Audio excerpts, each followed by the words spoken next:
एक और बड़ी खबर हरियाणा से सामने आ रही है। बता दें, जहां पर हरियाणा की 90 विधानसभा सीटों के लिए आज सुबह 8 बजे से काउंटिंग शुरू हुई है। आपको बता दें, काउंटिंग सेंटरों पर एजेंटों के साथ उम्मीदवारों का पहुंचना जो है वो शुरू हो गया सिलसिला। कार्यवाहक सीएम नायब सिंह सैनी ने हनुमान मंदिर में पूजा अर्चना की है। कुरुक्षेत्र के ब्रह्म सरोवर स्थित श्री दक्षिण मुखी हनुमान मंदिर में पूजा की है। 22 जिलों में 93 काउंटिंग सेंटर बनाए गए हैं। 5 अक्टूबर को हुए चुनाव प्रदेश में 67.90% वोटिंग हुई।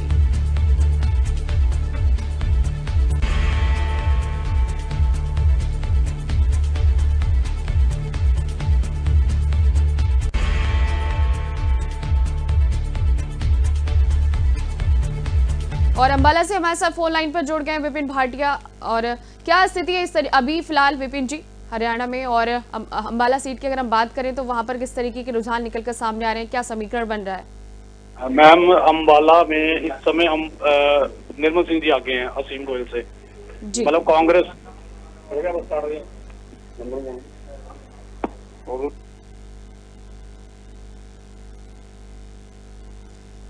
सुन पा रहे हैं आप हमें?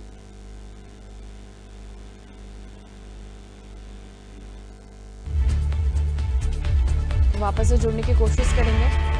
आपको बता दें, हरियाणा की 90 विधानसभा सीटों के लिए आज सुबह 8 बजे से काउंटिंग शुरू हो गई है। काउंटिंग सेंटरों पर एजेंटों के साथ साथ उम्मीदवारों का पहुंचना भी शुरू हो गया है। आपको बता दें, कार्यवाहक सीएम नायब सिंह सैनी ने हनुमान मंदिर में पूजा अर्चना की है और वहीं कुरुक्षेत्र के ब्रह्म सरोवर स्थित श्री दक्षिण मुखी हनुमान मंदिर में पूजा की है। 22 जिलों में 93 काउंटिंग सेंटर बनाए गए, जिसमें 5 अक्टूबर को हुए चुनाव में प्रदेश में 67.90% वोटिंग हुई थी।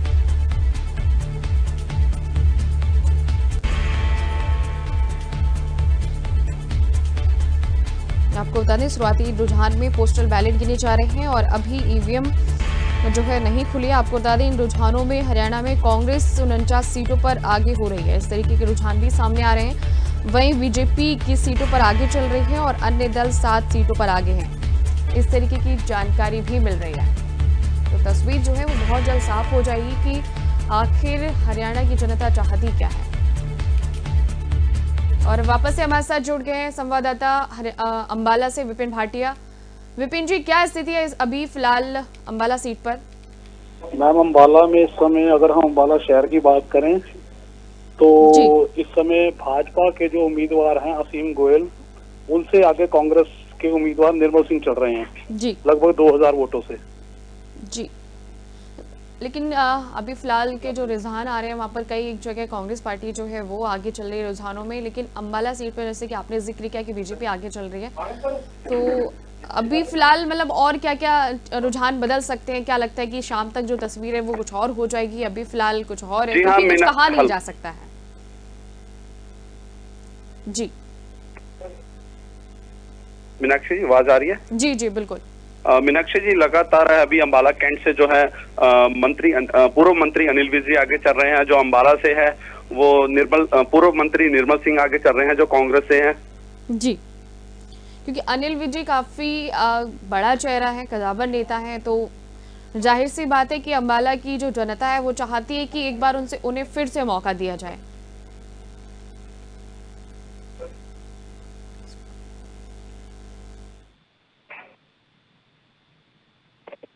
अपडेट को साझा करने के लिए तो बड़ी खबर हम आपको बता रहे थे हरियाणा से, जहां पर 90 विधानसभा सीटों के लिए आज सुबह 8 बजे से काउंटिंग शुरू हुई है।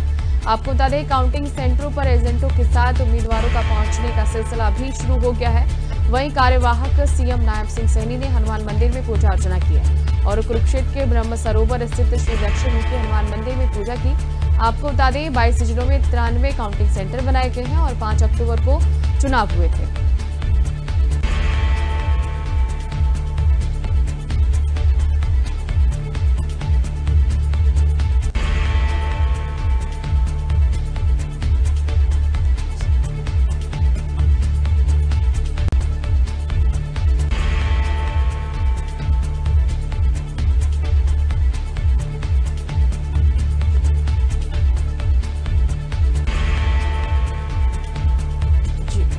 तो आज शाम तक हरियाणा विधानसभा चुनाव के रिजल्ट आ जाएंगे। तस्वीर 3 से 4 घंटे में साफ होने वाली है।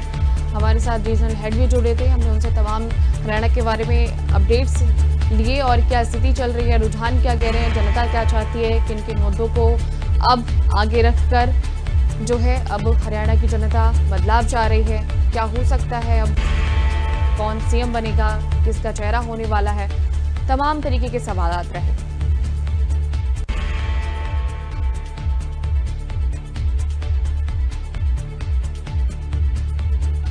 और अब फरीदाबाद से हमारे साथ जुड़ गए हैं जितेंद्र बेनीवाल। जितेंद्र जी, अभी क्या स्थिति है फरीदाबाद में और क्या लगता है कि क्या तस्वीर निकलकर सामने आएगी 3 से 4? बिल्कुल, आज जिस तरीके से जो 5 सौ में मतदान हुए तो लगातार कहीं ना कहीं आज मतदान की जो मतगणना हो रही है लगातार जिस तरीके से फरीदाबाद की बात करते हैं, फरीदाबाद बिल्कुल विधानसभा का फर्स्ट राउंड आ चुका है जिसमें आम आदमी पार्टी ने 76 जो है वो मतदान लिए गए। वहीं बीजेपी की बात करते हैं, बीजेपी में 5371 मतदान लिए गए हैं। वहीं जेजेपी में बात करें, जेजेपी के 41 मतदान है, बीएसपी के 50 है। तो लगातार कहीं ना कहीं कांग्रेस 28 जो मतदान वो ले चुके। तो इसमें जिस तरीके से कहा जा रहा है कि अभी बीजेपी बड़का विधानसभा से आगे चल रही है, बढ़त में है। तो वहीं फरीदाबाद विधानसभा की बात करते हैं, फरीदाबाद विधानसभा में विपुल गोयल ने अभी बढ़त अपनी बनाई हुई है। पहले राउंड में 4754 जो वोट है वो लिए है। तो कांग्रेस के जो लखन सिंगला है उनको 3462 पहले राउंड में वोट मिली है और जिसमें बीजेपी से विपुल गोयल है वो 1252 वोटों से आगे है। तो वहीं लगातार बताएं कि जिस तरीके से एनआईटी की बात करें तो और जिस तरीके से पिछला की बात करते हैं, पिछला में अभी तक जो आगे हैं टेक्शन शर्मा बीजेपी के वो आगे चल रहे हैं, 1838 वोट उन्हें आगे मिली है। जी, क्या लगता है कि फरीदाबाद की जनता चाहती है कि एक बार फिर से वहां पर कमल खिले या फिर पंजा को मौका मिले? बिल्कुल, लगातार कहीं ना कहीं जो है लोगों को बदलाव की जरूरत होगी। तो जिस तरीके से साफ तौर पर उनका यही कहना है कि हमें तो बदलाव चाहिए। और कहीं ना कहीं जिस तरीके जो फरीदाबाद की बात करें, फरीदाबाद में 6 विधानसभा है तो लगातार कहीं ना कहीं 4 जो विधानसभाओं में बदलाव होने की आशंका दिखाई दे रही है। जी, आपने बदलाव की अगर बात कही तो कौन से ऐसे मुद्दे हैं जो चाहती है कि उनको अब कोई नया अगर चेहरा आता है तो वो पूरा करेगा? बिल्कुल, लगातार कहीं ना कहीं जिस तरीके से अगर बदलाव की बात करें तो बदलाव में लोगों को कई मुद्दे हैं, कई अपने मुद्दों को ध्यान में रखते कर रहे हैं, जैसे कि बिजली की समस्या, पानी की सड़क की समस्या, टूटी सड़क की समस्या, सीवर की सड़क, बेरोजगारी की समस्या। लगातार कहीं ना कहीं इन जैसी समस्याओं से जो लोग वो जूझ रहे थे, साफ तौर पर उनका यही कहना है कि हमारे जो ऐसे ऐसे प्रत्याशी को हमने चुना है जो हमारी समस्या का समाधान कराएगा और लगातार हम ऐसे ही प्रत्याशी को अपना विधानसभा में विधायक बनाना चाहते हैं। जी, एक आखिरी सवाल आपसे और पूछना चाहूंगी जितेंद्र जी, सुरक्षा व्यवस्था के क्या क्या इंतजाम किए गए? क्योंकि कई दफा हमने देखा है कि कई नेगेटिव खबर्स भी निकलकर सामने आती हैं कि हाथापाई भी हो जाती है समर्थकों में और आपस में ही भिड़ जाते हैं।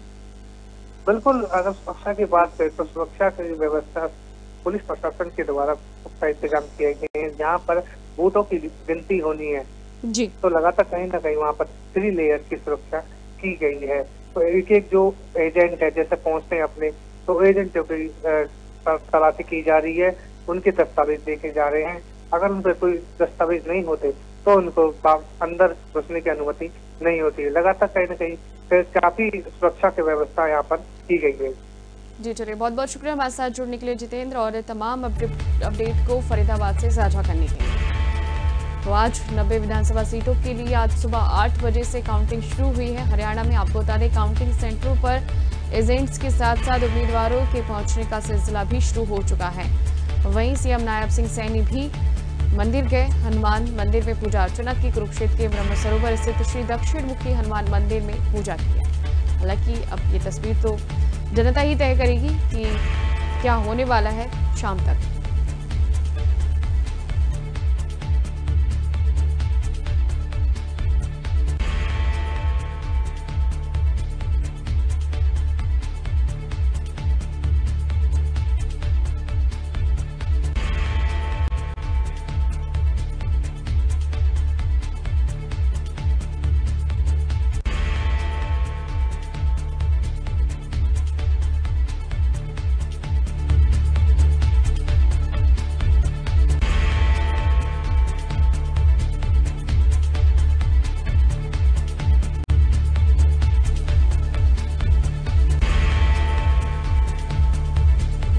आज हरियाणा में विधानसभा चुनाव के नतीजे सामने आने वाले हैं। आपको बता दें हालांकि रुझानों में नेशनल कांग्रेस को बढ़त मिलती नजर आ रही थी। अब देखना ये होगा कि 2019 की तरह 2024 में भी हरियाणा में जोड़ तोड़ की सरकार बनती है या फिर पूर्ण बहुमत से कोई एक पार्टी अपनी सरकार बना पाती है, फिर वो बीजेपी हो, कांग्रेस हो, कोई भी हो सकता है, या फिर जोड़ तोड़ के सरकार बनाएंगे। ये नतीजे तो शाम तक ही निकलकर सामने आएंगे, आपको बता दें। हालांकि अगर हम जिक्र गुरुग्राम की 4 सीटों समेत करें तो हरियाणा की 90 सीटों के लिए चुनाव का परिणाम कुछ ही देर में घोषित होने जा रहा है। आपको बता दें 5 अक्टूबर को हरियाणा के करोड़ों वोटर्स ने ईवीएम और पोस्टल बैलेट में जो फैसला दर्ज किया वह सामने आने वाला है। मतगणना की तैयारी पूरी कर ली गई। कड़ी सुरक्षा व्यवस्था के बीच सुबह 8 बजे से वोटों की गिनती शुरू हुई है। आपको बता दें सबसे पहले पोस्टल बैलेट के वोट गिने और फिर इसके बाद ईवीएम के वोटों की गिनती की जाएगी। पूरे हरियाणा के साथ ही गुरुग्राम की 4 सीटों पर पूरे प्रदेश की निगाहें हैं और गुरुग्राम की 4 सीटें हैं जिसमें गुड़गांव, पटौदी, बादशाहपुर और सोहाना है। आपको बता दें इन सभी सीटों पर क्या नतीजे रहने वाले हैं ये तो तस्वीर कुछ ही देर में साफ हो जाएगी और फाइनल फैसला क्या देगी जनता वो भी क्लियर हो जाएगा।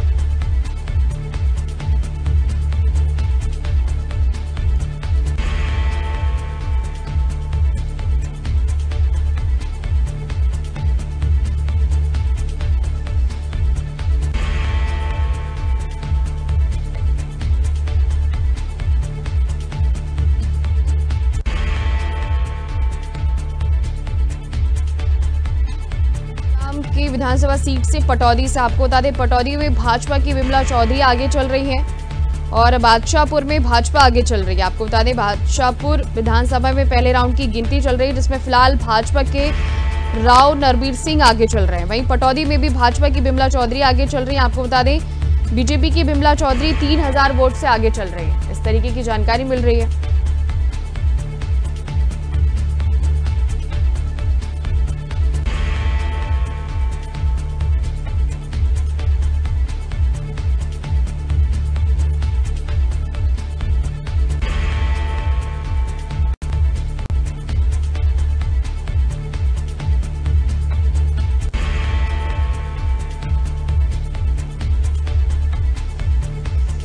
और बता दें कि गुड़गांव में भाजपा और कांग्रेस के बीच कड़ाके की टक्कर बताई जा रही है। गुड़गांव सीट पर इस बार बेहद दिलचस्प मुकाबला भी देखने को मिलेगा और काफी नजदीकी मुकाबला माना जा रहा है।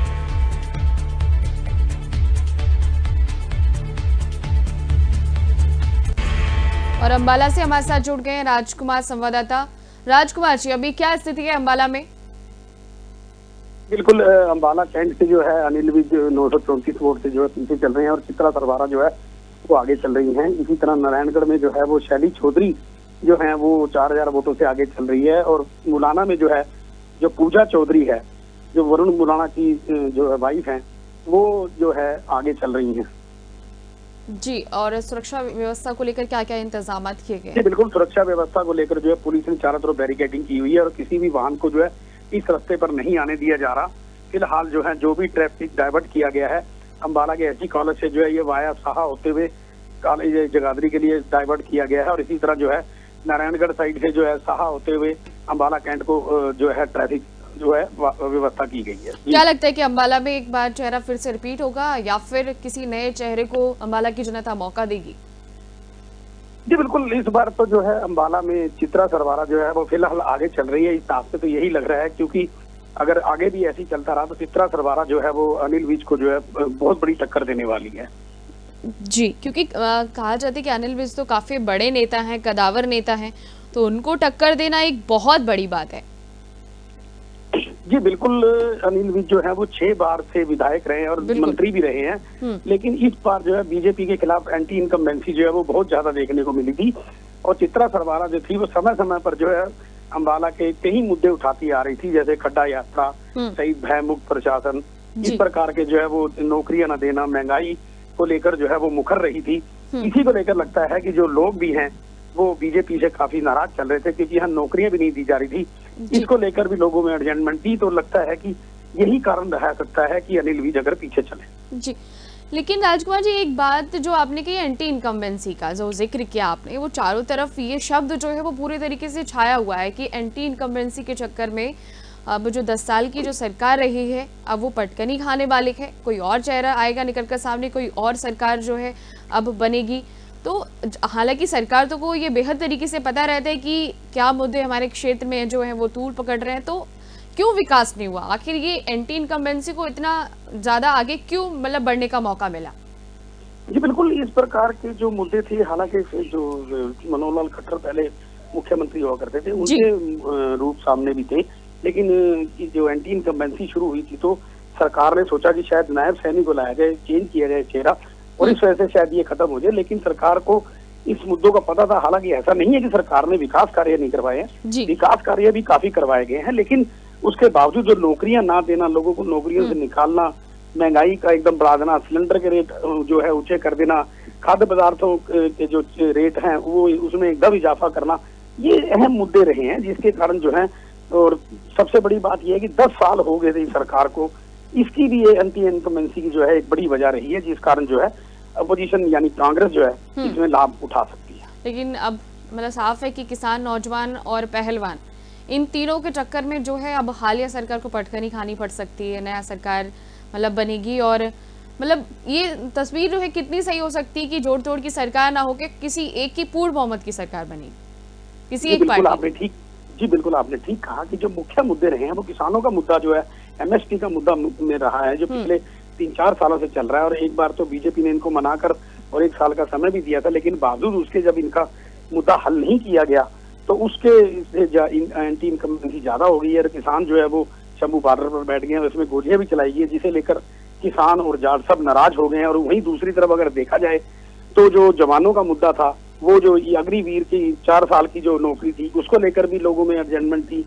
और इसी के साथ साथ जो खिलाड़ी हैं, खिलाड़ियों को उचित सम्मान ना मिलना भी जो है एक बड़ी अहम बात रही है। इसलिए सारी वजह जो है ये सरकार के जो है पीछे हटने के कारण रहे। और सबसे जो भूपिंदर सिंह हुड्डा और कांग्रेस सरकार है, उन्होंने जो वायदे किए हैं, जैसे 6,000 पेंशन कर देना, 500 रुपए गैस सिलेंडर कर देना, महंगाई कम करना, 2 लाख नौकरियां देना, इसको जो है लोगों ने अपने मन में बिठाया और कांग्रेस के प्रति जो लोग हैं आकर्षित हुए हैं।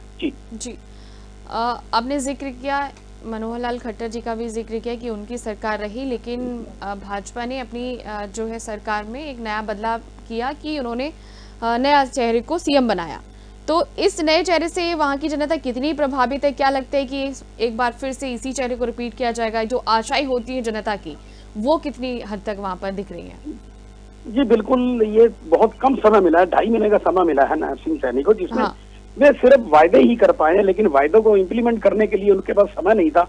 और इधर चुनाव आ गए, लेकिन कांग्रेस थी वो समय समय पर इस प्रकार के मुद्दों को मुखर होकर उठाती चली आई थी, जिसके कारण जो है जनता में जो है रोष था और कांग्रेस के प्रति जो है वो फायदा नजर आया, जिसे लेकर जो है ये कांग्रेस सरकार जो बढ़ती नजर आ रही है। स्पष्ट रूप से आपको बता दें कि इस हिसाब से कांग्रेस जो है स्पष्ट बहुमत लेके जाएगी। जी, तो कहीं ऐसा तो नहीं था कि 2.5 महीने के लिए सीएम बनाना एक जातिगत समीकरण को संभालने जैसा था?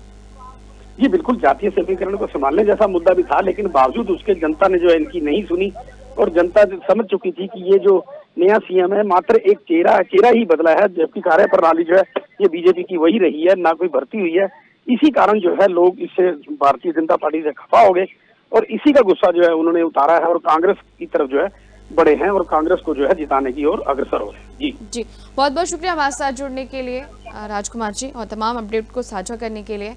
तो अभी अंबाला से हम आपको अपडेट साझा कर रहे थे कि किस तरीके की स्थिति वहाँ पर अब रहने वाली है, जनता क्या चाहती है, क्या क्या बदलाव होंगे, कौन चेहरा रहेगा, तमाम सवालात के हम आपको जवाब दे रहे थे। तो इस पर की बड़ी खबर हम आपको बता रहे हैं हरियाणा से, जहां पर विधानसभा चुनावों की जो नतीजे हैं वो आज आ जाएंगे, आपको बता दें, और आपका जो इंतजार है वो भी खत्म हो जाएगा। काउंटिंग शुरू हो चुकी है, काउंटिंग सेंटरों पर एजेंटों के पहुंचने का सिलसिला भी शुरू हो गया, साथ ही वहां पर उम्मीदवार भी पहुंच रहे हैं। आपको बता दें कार्यवाहक सीएम नायब सिंह सैनी ने हनुमान मंदिर में पूजा अर्चना की है, लेकिन इसका कितना असर पड़ता है ये भी देखना काफी दिलचस्प रहेगा। कुरुक्षेत्र में ब्रह्म सरोवर स्थित श्री दक्षिण मुखी हनुमान मंदिर में पूजा की। 22 जिलों में 93 काउंटिंग सेंटर बनाए गए। 5 अक्टूबर को चुनाव हुए, जिसमें प्रदेश में 67.90% वोटिंग हुई।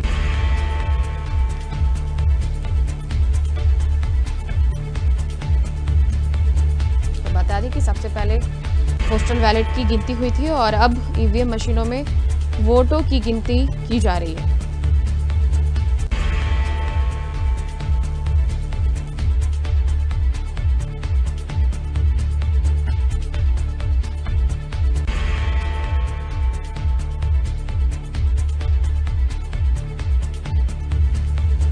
और देवेंद्र बाजवा हमारे साथ जुड़ गए संवाददाता पंचकुला से। देवेंद्र, क्या स्थिति अभी नजर आ रही है पंचकुला में? क्या लगता है किस तरीके रुझान बनेगी, क्या समीकरण बनेगा?